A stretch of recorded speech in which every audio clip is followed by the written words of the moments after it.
Now let's go to 5 psychological arguments, which are a lot easier to grasp and a lot more concrete. First one is the moral argument.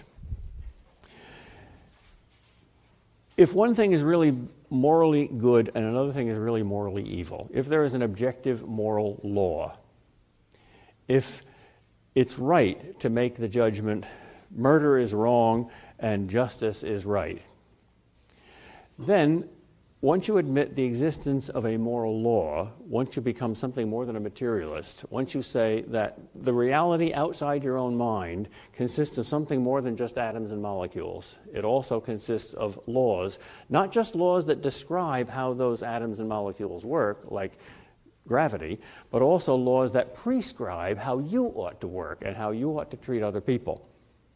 In other words, if you believe that morality is objectively true, then the law seems to be an effect of a lawgiver.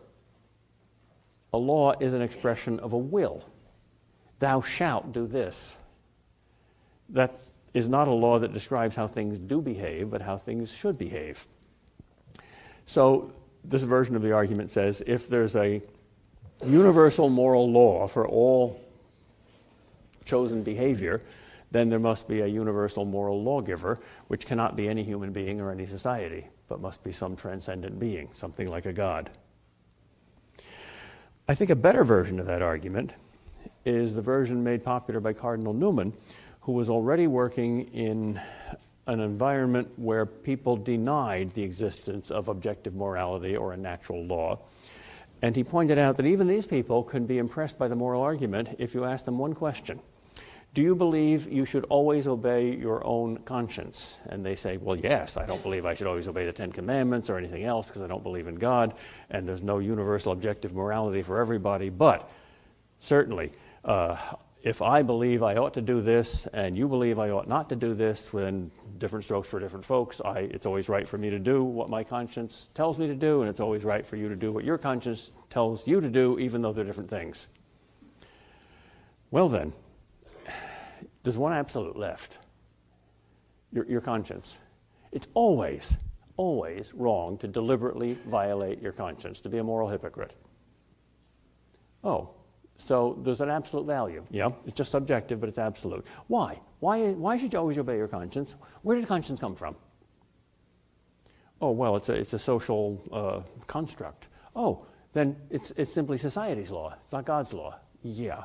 Well, what's so sacrosanct about society? You should never criticize society? What's stick-in-the-mud conservatism? You're treating the social traditions that formed your conscience as if it's God, and you're saying it's always wrong to disobey that?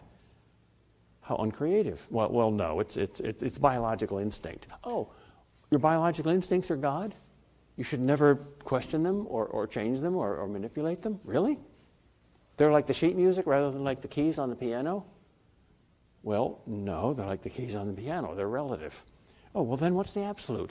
Why do you treat conscience as if it's a prophet of God if there is no God? That's a dangerous argument because it may take the person who still has one moral absolute left, conscience, and convince them that even that is not a moral absolute. I'm serious. I've heard of such people.